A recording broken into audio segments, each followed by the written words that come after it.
The sea has always carried a language of its own. If you stand at its edge, in the quiet of morning or the hush of evening, you'll notice how it never speaks with force alone. It whispers, it sighs, it pulls back and then returns, endlessly, with a rhythm both eternal and fragile. For the ancient Greeks, the sea was not just water, but presence. It was alive, restless, always moving, like a living creature too vast to name. And in that great movement they imagined a god. Poseidon. Most of us remember him from stories of storms and shipwrecks, of earthquakes shaking the land, of his trident breaking through the waves. But to those who lived alongside the sea, day after day, Poseidon's image was not only one of fury, he was also the god of horses, a quiet, graceful and surprising symbol that revealed another side of his nature. To the Greeks, there was something deeply familiar between the sight of a wave cresting and the movement of a horse at full gallop. The white foam breaking against rocks resembled a mane lifted by the wind. The thunder of hooves echoed the crash of surf. To live beside the Aegean was to see horses in the water and water in the horses, and so Poseidon, lord of the deep, became the master of both. It is this gentler side of Poseidon we will wander through together, not the storms or the wrath, but the symbolism, the quiet connection between horses and the sea, between man and God, between myth and daily life. Our journey will not be rushed. We will take it slowly, as one might walk along a shoreline, where each step leaves a fading mark in the sand, and each wave comes softly to erase it. Imagine yourself now in that place. The air is heavy with salt, and the horizon stretches further than the eye can follow. In the distance you hear the muffled sound of hooves, perhaps only in your imagination, perhaps carried in memory by the breeze. They move in rhythm with the water, a reminder of how deeply the Greeks saw unity in the world, the land blending with the sea with the horse, and all of it under Poseidon's watchful, shifting gaze. And so, we begin. When we begin with Poseidon's horses, we begin with creation. For the Greeks, myths of origin were not simple tales of beginnings. They were explanations woven into the rhythm of life. To ask how the horse came into the world was not just to wonder about an animal, but to ask about power, freedom, and beauty. And in their telling, it was Poseidon himself who shaped the first horse, giving form to a creature that mirrored both the land and the sea. The story drifts back to a contest, a quiet rivalry that echoes through myth. The city of Athens, before it bore the name of Athena, was still unclaimed. The people needed a patron god, a divine figure to watch over their land and guide their destiny. Two immortals came forward, Athena, the goddess of wisdom, and Poseidon, lord of the deep. Each promised a gift. Each would lay something before the people, and the greater gift would decide the city's fate. Poseidon's gift, they say, was a horse. Some versions of the story tell us that he struck the ground with his trident, and from the earth sprang forth the first of these noble creatures, strong, swift, and untamed. Others speak instead of a salt spring, a fountain of seawater bubbling from the soil, and only later did the horse become linked with him. The myths shift, as waves do, changing shape with each retelling, but what remains constant is the image, Poseidon as creator of horses, tying his realm of the sea to the power of the land. The horse was unlike anything else. To early Greeks it was a creature of wonder. Its speed seemed unnatural, its strength unmatched. For a people accustomed to walking, to sailing, to labouring with oxen, the horse was something more. It was grace, it was freedom, it was the living embodiment of motion, like the restless tide that never stilled. And so Poseidon's gift was more than practical, it was symbolic. He offered not just an animal, but an idea, the idea of mastery over distance, of swiftness that could not be contained. To ride a horse was to ride the wind, to cross land as a ship crossed water. To watch a horse's mane streaming in the air was to see the sea foam on the crest of a wave. The two belonged together, reflecting one another in shape and spirit. Athena's gift, of course, was the olive tree, a quieter offering, rooted in patience, sustenance, and peace. The people chose Athena, and the city became Athens, not Poseidonia. And yet Poseidon's horses remained, lingering at the edges of the myth, carrying with them a different kind of meaning. Though he did not win the city, he left behind a symbol that stretched across Greece, the horse as his creation, his mark upon the earth. But the story does not end with Athens.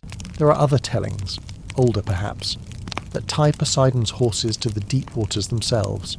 Some poets speak of him fashioning the horse in anger, striking the earth not to bless it, but to vent his fury. Others describe his steeds as creatures of the sea, hippocamps, half horse and half fish, drawing his chariot across the waves. These beings galloped through the foam, their bodies twisting with fins and scales, yet crowned with the proud heads of stallions. To imagine Poseidon's chariot was to see not a ship, but a team of living waves in the form of horses. This image was more than decoration. It revealed how the Greeks understood nature. For them, the horse was not separate from the sea, but part of its language. The white crests of breaking surf, the thunder of waves pounding against the cliffs. These were horses in another form, a herd forever charging, forever dissolving, forever returning.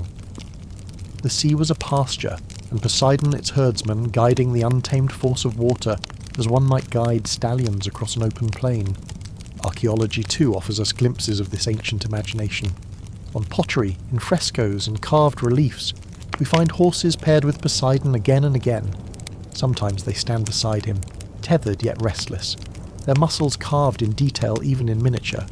Sometimes they emerge from the sea itself, their manes curling like waves, and sometimes they appear as sacrifices, black horses offered to the waters, their spirits sent into the depths as prayers for safe passage. For the people of Greece, such rituals were not cruel spectacle but necessity, a way of speaking to the divine. To give Poseidon a horse was to give him back his own creation, a return of power to the one who shaped it. And in the quiet solemnity of those offerings, we can imagine the people watching the waves and waiting for a sign, a calmer tide, a safe return, the gentler face of a god who was as unpredictable as the waters he ruled. Yet the horse was never only divine, it also belonged to daily life, to the steady labour of humans who raised and cared for them. The Greeks who told of Poseidon's gift were also the Greeks who brushed down their horses after long rides, who harnessed them to carts, who led them to water at dusk. The divine myth blurred into the ordinary rhythm of care. To feed a horse, to hear its breath, to feel its weight against the earth. All of this was, in a sense, to touch Poseidon's presence. Even in language, the connection lingered. The Greeks used the word hippos for horse, and from this root came words tied to both land and sea: hippocamp, hippodrome, hippocrene. The spring said to burst forth when Pegasus struck the earth. The horse was everywhere, its image braided into poetry, into names, into the very fabric of thought. So when we ask about the origins of Poseidon's horses, we are asking more than how an animal entered myth. We are asking about the Greeks themselves, how they saw unity between elements, how they traced likeness between foam and mane, thunder and hoofbeat, tide and gallop. For them, Poseidon's gift was not only about power, but about balance. The horse carried within it both the calm of still water and the fury of storm. It was gentle in the hands of its keeper, yet untamable in the wild. Just as the sea could lull a sailor to sleep with its rocking, or swallow him whole in a tempest, so too could a horse carry its rider with grace, or throw him in a moment of panic. Both were creatures of beauty and unpredictability, shaped by the hand of Poseidon. And so, this is where our journey begins, in the myths of origin, where Poseidon's strike upon the earth gave form to a creature that was not merely useful, but symbolic, a living reminder of the sea's duality, of its restlessness and its calm.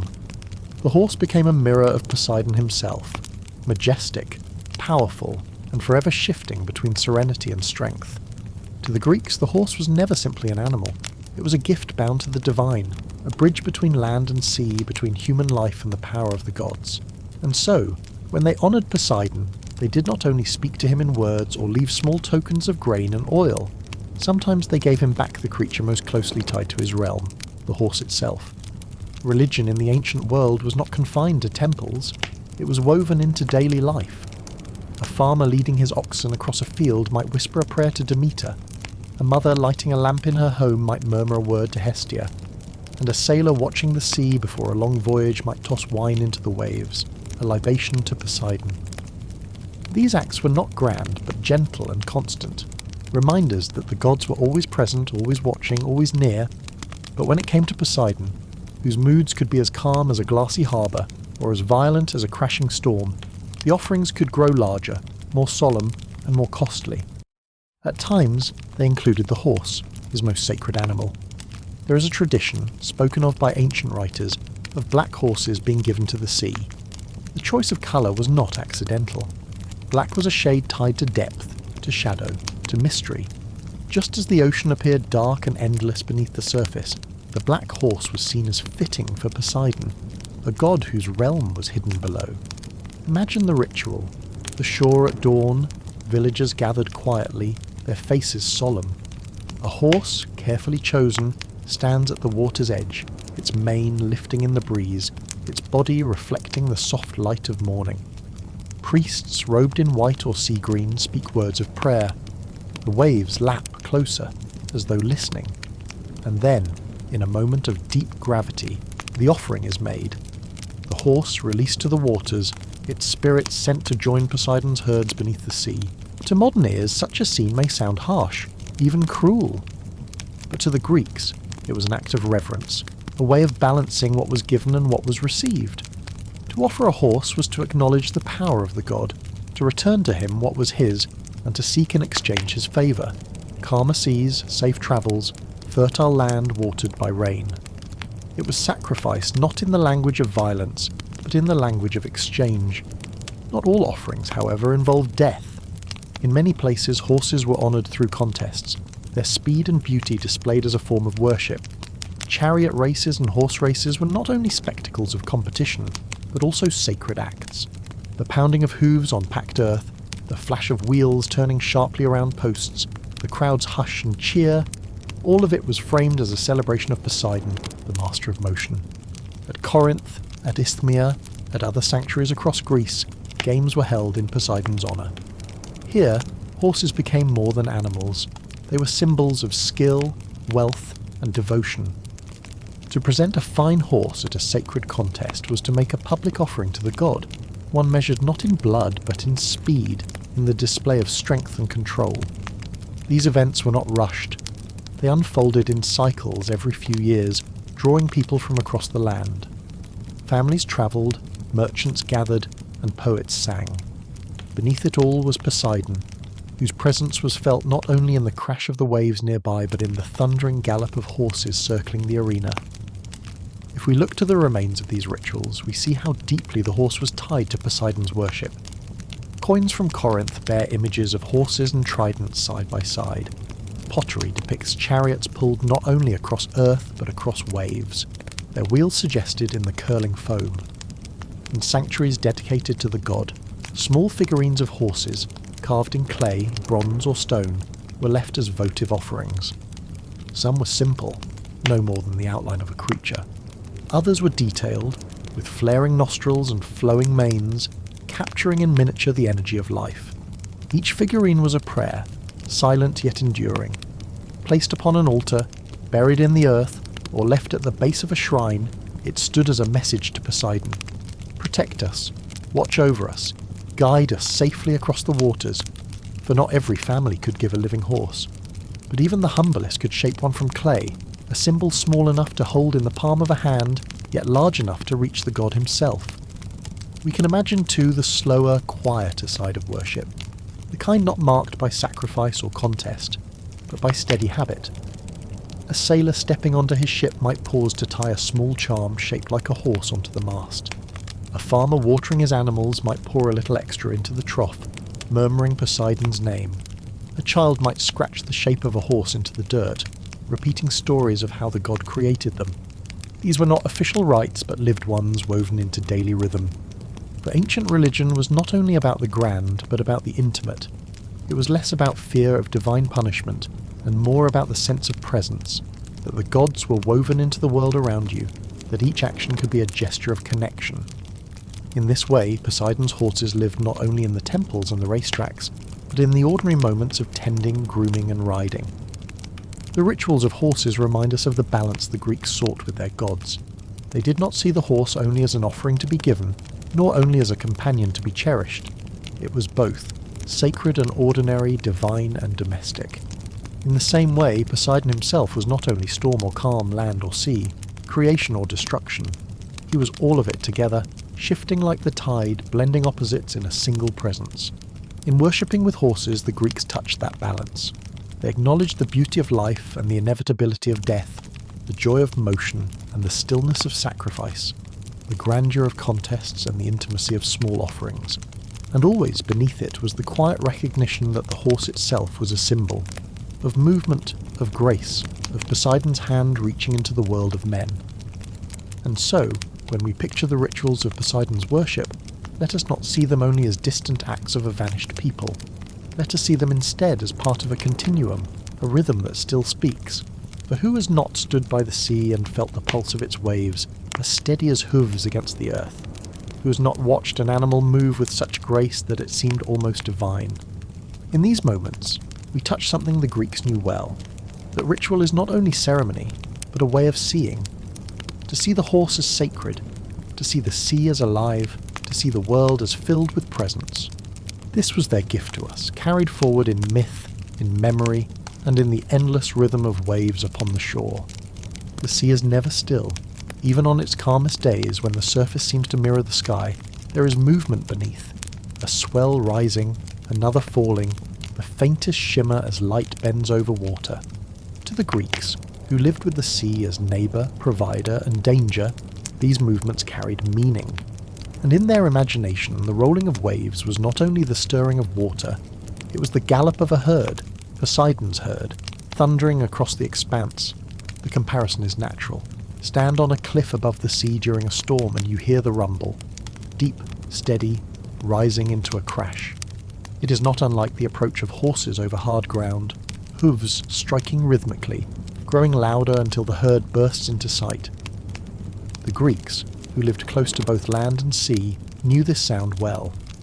The two rhythms became echoes of one another, tied together in the mind until they could not be separated. Poets seized on this likeness. Homer speaks of the sea as restless, surging, breaking with white foam like manes tossed in the wind.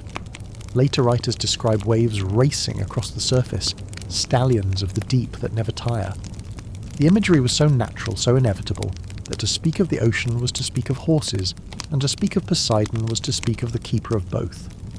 Unlike animals of the field, however, the sea's herd never stopped. Horses could be stabled, tamed, guided. Waves could not. They rose and fell in endless rhythm, day and night, without pause. For sailors, this was both comfort and unease. To sleep aboard a ship was to rock with the sea's endless motion, lulled as if by a cradle. Yet it was also to be reminded with every tilt and sway that the herd beneath belonged to Poseidon, and he alone could calm or command it. Imagine a ship leaving harbour at dawn. The oars dip and pull, the sails catch the wind, and the hull begins to cut through the swells. Each wave that lifts the vessel feels alive, like a creature brushing against the wood. The sailors whisper prayers, not only for speed, but for harmony with the herd, that the waves will carry them gently, that the horses of the sea will gallop beside them rather than against them. In art and myth, this vision was sharpened into the image of Poseidon's chariot. He did not ride a simple cart drawn by oxen or by mortal horses. His was a chariot of the deep, pulled by hippocamps, half horse, half fish, whose bodies coiled with fins but whose heads bore manes like spray. To imagine this was to see the sea itself transformed into living force. The foam of a breaking wave became the mane of a horse. The surge beneath the surface was a chest rising, muscles straining. The froth that lingered after the crash was the breath of the herd, fading but never ending. For those who gazed upon the sea, it was easy to imagine this chariot racing just out of sight, its wheels invisible, its steeds too vast to catch more than a glimpse of. Perhaps a line of foam was a trace of their passing. Perhaps the sudden stillness of a bay was the moment the chariot turned, circling silently, watching. The Greeks were herdsmen as well as sailors. They tended goats, sheep, and horses on the land. They knew the quiet rhythm of animals grazing, the sudden burst of motion when a herd startled, the sound of many feet moving together. To them, the sea was a pasture of another kind, its herds not bound by fences but by the horizon itself. Standing on the shore, one could watch these herds all day. Small waves came like colts, playful, tumbling over each other in the shallows. Larger waves rolled in stately like proud stallions, their white crests high. their movements strong and sure. Storm waves came like a stampede, overwhelming, filling the air with sound and salt. In every form the sea's motion was equine, alive, guided by Poseidon. Ancient poets often described the sea as a living being, restless and eternal. Pindar spoke of Poseidon's horses leaping across the waves, their hooves striking foam into the air. Euripides wrote of ships carried on the backs of the seahorses, imagery so vivid that sailors could almost see them beneath their hulls. These words were not exaggeration, but recognition. Recognition that the mind sees patterns in movement, and that the sea's movement is the closest mirror to a herd in flight. To recite these lines aloud was to make sense of the sea, to soften its unpredictability by giving it form, shape, and story. It was easier to trust a herd than a storm, easier to imagine Poseidon guiding horses than to face water as chaos alone. For those who lived by the sea, waves were not distant abstractions. They were companions, present at every meal, every walk, every journey. The sound of waves carried through narrow streets, echoed in harbours, sang against the sides of boats. To hear them was to be reminded of the herd always in motion, the horses never resting, Poseidon always near. Imagine falling asleep in a coastal village. The air is cool, the oil lamp flickers low, and outside the window the tide continues its rhythm. In the stillness, the waves sound like hooves in the distance, muffled but steady, a herd passing in the night.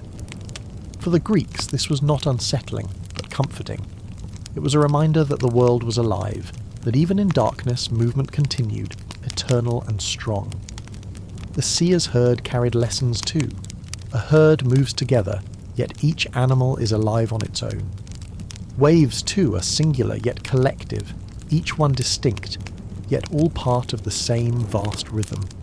To see the sea this way was to understand unity and diversity, chaos and order woven together. Poseidon's role then was not only as lord of storms but as herdsman of this eternal motion. He guided without taming, directed without stilling. The sea could never be domesticated, never broken like a colt into obedience, yet it could be respected, understood, lived alongside. To the Greeks, that was enough. When we think of the sea as a herd, we see it not as emptiness but as presence, not as threat alone, but as movement alive with spirit. The Greeks taught themselves to see in this way, to let metaphor become truth, to let imagination soothe the uncertainty of life. Even now, if you stand by the sea and listen closely, you may hear it. The thunder of hooves in the distance, the rush of a herd moving beyond sight. The waves rise, crest and fall, their manes shining in the sun, their bodies unbroken. And somewhere, deep beneath, Poseidon watches, guiding his eternal horses across the pasture of the sea. For all the grandeur of myth, for all the poetry that tied Poseidon's horses to the restless sea, the Greeks knew the animal also in a quieter, humbler way. Horses were not always wild stallions racing with the waves. They were companions, workers, creatures tended daily by human hands. To live in Greece was to see horses in stables, in fields, at festivals and on dusty roads. And in these ordinary rhythms the divine symbolism of Poseidon found its reflection. The bond between a human and a horse begins not in battle or display, but in care. Every morning horses had to be fed, watered and groomed.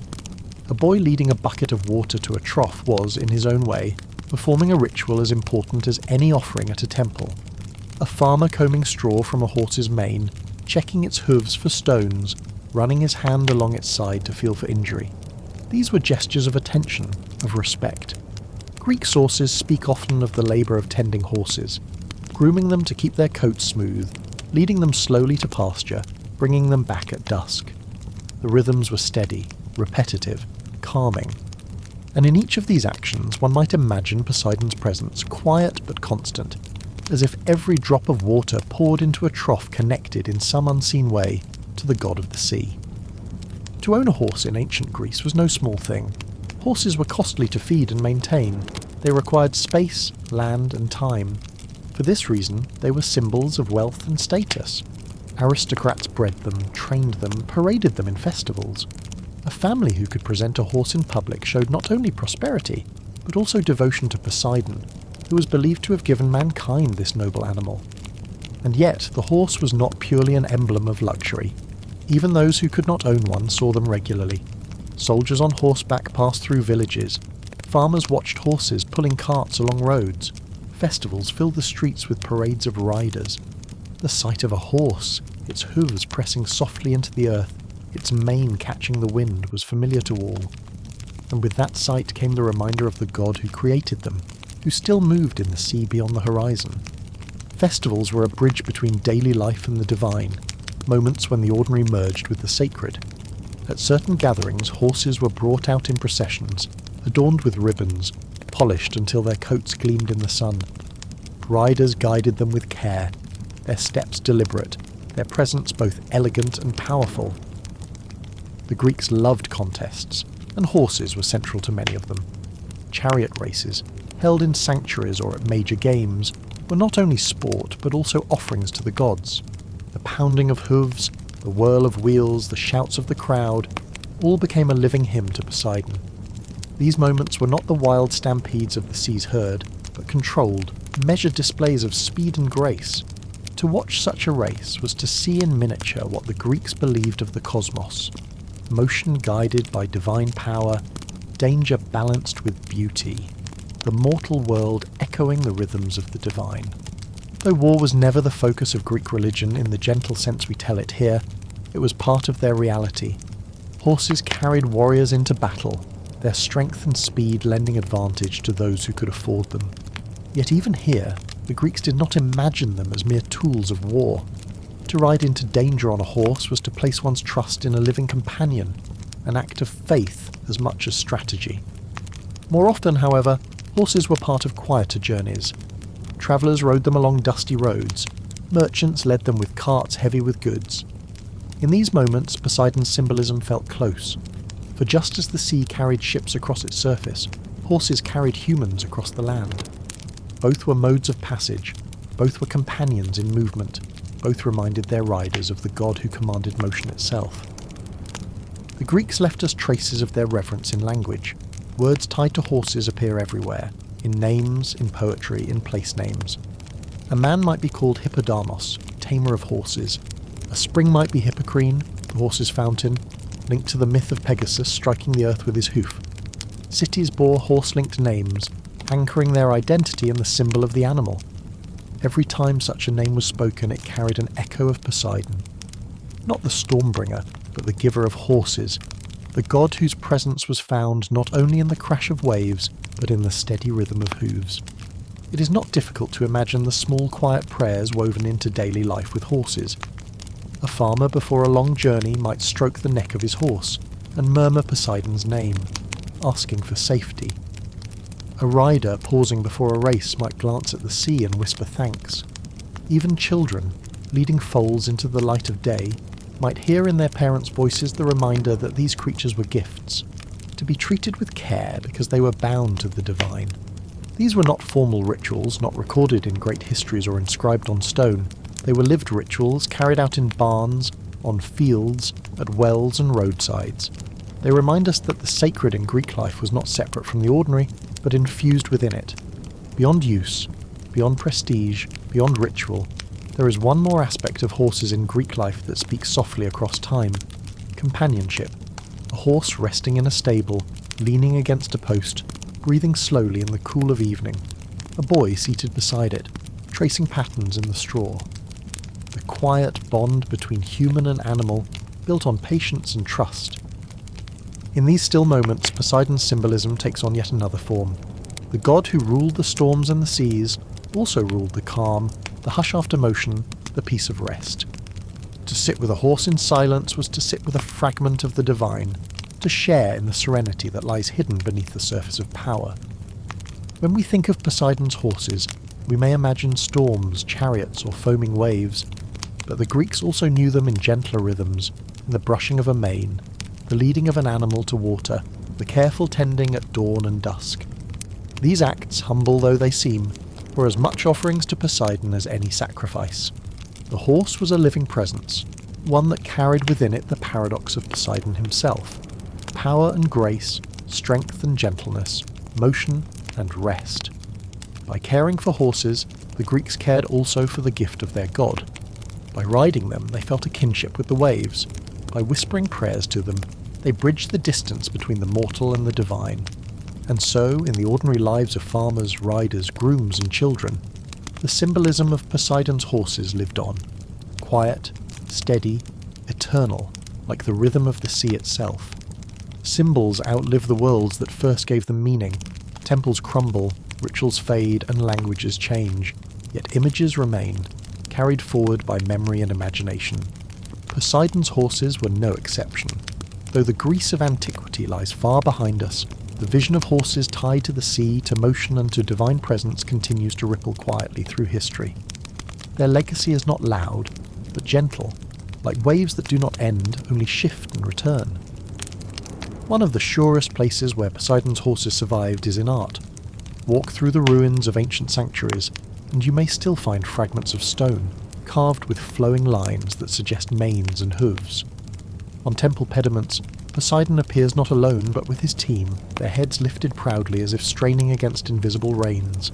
On coins, the horse and the trident appear side by side, pressed into silver that pass through countless hands. Each exchange carried with it a silent reminder. This creature, this god, this connection between land and sea. Mosaics, too, bear traces of the imagery. In seaside villas of the Roman period, Poseidon rides across the waves in his chariot, hippocamps leaping, their bodies bending like water. These images were not merely decoration, they were reminders of presence, of power, of protection. To place Poseidon on a floor was to invite his watch over a household, to call his horses to guard its thresholds. Symbols live not only in art but in words. Greek names tied to horses endured long after the rituals faded. Cities like Hippocrates' birthplace, Kos, carried echoes of Hippos, the horse.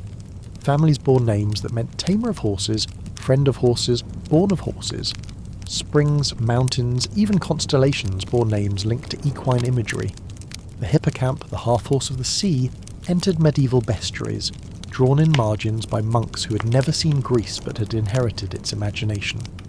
Pegasus, born of Poseidon and Medusa, flew into myths that spread far beyond the Aegean, inspiring stories of wings, springs and poets touched by divine vision. Each name carried the faintest trace of Poseidon, a whisper that the horse and the sea were once bound together. As Christianity spread across the Mediterranean, the worship of Poseidon faded. His temples were abandoned, his rituals no longer practiced. But the symbolism did not disappear. It transformed. Horses remained creatures of grace and speed. The sea remained a place of mystery and motion. Poets of later centuries continued to pair them, describing ships that gallop across the waves, or waves that race like stallions beneath the moonlight. Even when Poseidon's name was no longer invoked, his imagery lived on. Mariners spoke of the sea as restless, alive, untamed. Artists continued to paint waves as curling manes. The old Greek association lingered, woven quietly into culture as metaphor, simile, poetry. What had once been divine symbol became human language, a way of describing beauty too great for plain words. The Renaissance, with its rediscovery of classical art, revived Poseidon and his horses. Painters placed him in grand canvases, his chariot pulled not by oxen or by ships, but by hippocamps leaping in foam. Sculptors set horses at the base of fountains, water rushing from their mouths, blending the imagery of motion and sea once more.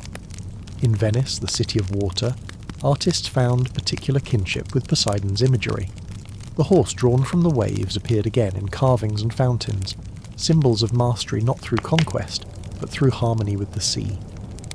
In these depictions, Poseidon's presence was no longer feared but celebrated, softened into emblem of beauty and abundance.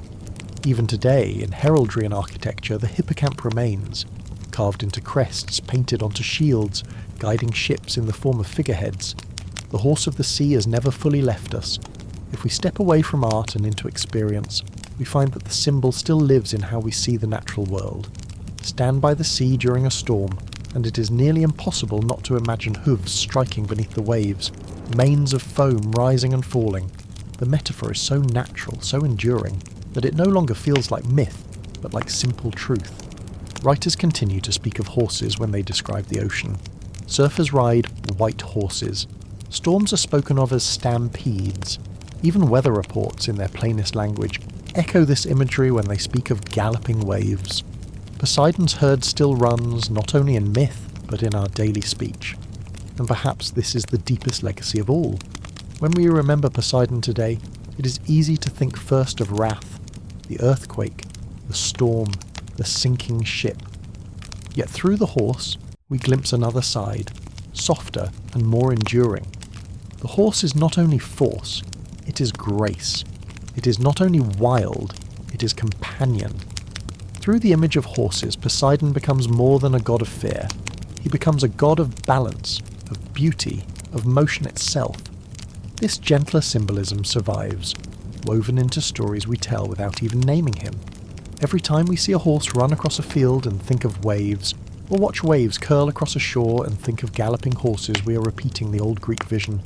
Without temples, without priests, without sacrifices, the symbol remains alive. And so, as we end our journey through Poseidon's horses, we return to the shoreline, where it all began. The waves continue their rhythm as steady as hooves against the earth. Foam lifts like manes, spray bursts like breath, and the sea rolls onward, endless and eternal. The Greeks saw this and named it. They gave us the symbol, and though the centuries have passed, it has not faded. Poseidon's horses remain with us, in art and in word, in memory and in imagination, in the quiet connection we feel when we stand by the sea and sense that it is alive. They remind us that symbols, once born, are never truly lost. They shift, they change, they adapt, but like the waves themselves, they always return. And perhaps, if you listen closely tonight, as you drift towards sleep, you may hear them still. The soft thunder of hooves, not on land, but on water. The eternal herd galloping unseen, carrying with them the memory of a god and the timeless rhythm of the sea.